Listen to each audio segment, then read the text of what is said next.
Bonjour à vous, petite vidéo sur l'approche que les personnes peuvent avoir quelquefois envers moi.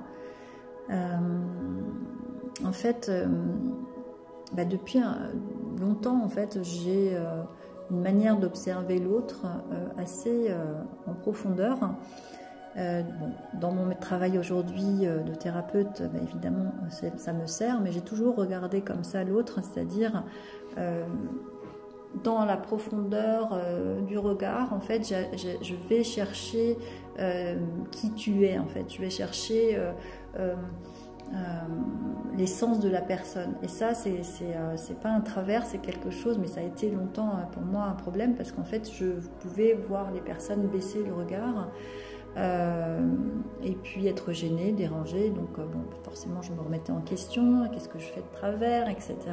Bon, là maintenant que je suis thérapeute et médium, effectivement je comprends bien pourquoi mon regard va dans cette profondeur là, parce que je vois au-delà, en fait, je veux voir au-delà de ce qui est montré, de ce qui est affiché, en fait, je vais voir au-delà.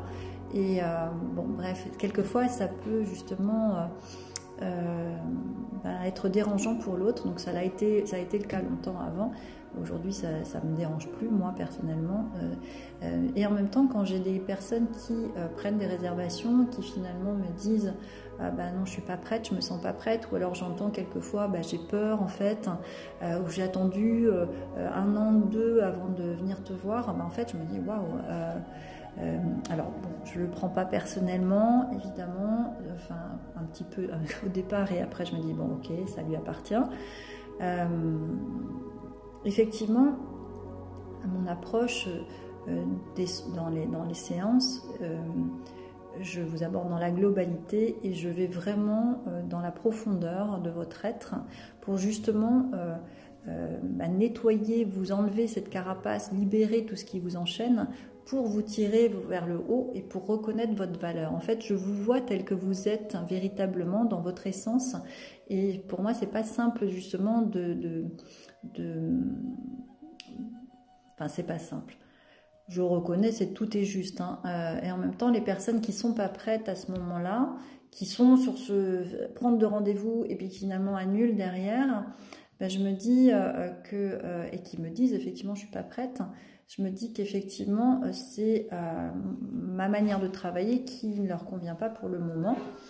Mon approche, enfin c'est pas qu'une approche d'ailleurs, ce que j'arrive à dénouer ou ce que j'arrive à faire, ou ma médiumnité peut effectivement faire peur à certains. Et en même temps, donc je prends exemple de cette personne qui m'a pris rendez-vous et qui finalement a fini par repousser, enfin pour l'annuler, voilà, me disant qu'elle n'était pas prête. En fait, quand je me suis connectée à elle, je voyais qu'effectivement elle était focalisée sur le terrestre, sur l'énergie yin, et qu'elle a donc ses repères, et qu'effectivement moi, la manière dont je travaille va l'aider à s'élever et à voir avec beaucoup plus de hauteur son histoire. Donc on a quelquefois du mal à accepter le changement, à accueillir le changement. On a un fonctionnement bien comme il faut, comme ça, et sortir de sa zone de confort, sortir de ce qu'on connaît peut faire effectivement peur. Donc je comprends tout à fait ce genre de réaction, et en même temps, voilà, en fait, cette expérience m'a permis de voir que effectivement mon travail consiste à révéler à la personne, enfin je sais comment je travaille, mais je veux dire, par rapport à ce phénomène de je ne suis pas prête pour le moment pour une séance avec toi, en fait c'est dans ce que j'ai compris à travers elle, à travers cette expérience, c'est qu'en fait je tire vers le haut la personne, je l'élève. Elle regarde donc sa vie avec un autre regard, et pour ça, effectivement, il faut être prête. Et en même temps, je révèle sa puissance. Et ça aussi, il faut être prête, parce que la plus grande peur, c'est de révéler sa puissance.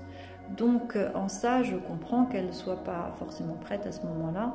Et en même temps, je me dis, mais quel dommage, quoi. Quel dommage d'attendre encore. Et en même temps, voilà, tout est juste, parce qu'on a un chemin à passer avant d'arriver à ce point-là. Après, je ne suis pas plus ni moins que les autres, je veux juste montrer en fait que ce que je propose, ça demande peut-être d'être prête à oser se regarder tel qu'on est véritablement, à sortir du masque, à sortir de ses croyances limitantes, hein, oser regarder sa richesse intérieure et sa beauté. Et c'est pas forcément facile, c'est pas forcément l'heure de le voir, donc être prête à ça. Voilà, c'est comme ça que je traduis cette expérience avec cette personne et avec d'autres personnes que j'ai pu avoir. Bon, heureusement, j'en ai pas non plus trop. Il y a des personnes qui sont contentes de venir aussi et qui sont prêtes à venir. Mais effectivement, mon travail, c'est d'apprendre d'oser être, d'oser révéler qui on est. Et ça demande à être prête pour ça, ça demande du courage aussi de se voir tel qu'on en est véritablement, mais ça fait un bien fou, je vous assure, de se reconnaître. Ça fait un bien fou de pouvoir s'honorer, de pouvoir s'aimer, de pouvoir changer son regard que uniquement humain et limité, d'avoir cette hauteur, cette grandeur-là du but de son incarnation. Enfin, même si je peux comprendre l'opinion de chacun, hein, je suis tellement heureuse de m'être autorisée à faire ce que je suis aujourd'hui. Et j'invite chacun d'entre vous, ceux qui ont besoin, de vous reconnaître véritablement dans votre puissance et non pas dans votre limite. Hein, les limites, on les extrait, on les enlève, on fait en sorte qu'elles ne polluent plus votre existence pour pouvoir avancer et vous révéler tel que vous êtes dans l'humanité, dans la ronde humaine. Donc bienvenue à toutes celles qui sont prêtes à venir explorer le meilleur d'eux-mêmes et à œuvrer sur la terre, parce que il est temps qu'on se révèle, il est temps qu'on montre notre puissance, il est temps qu'on retrouve notre pouvoir. Bien à vous.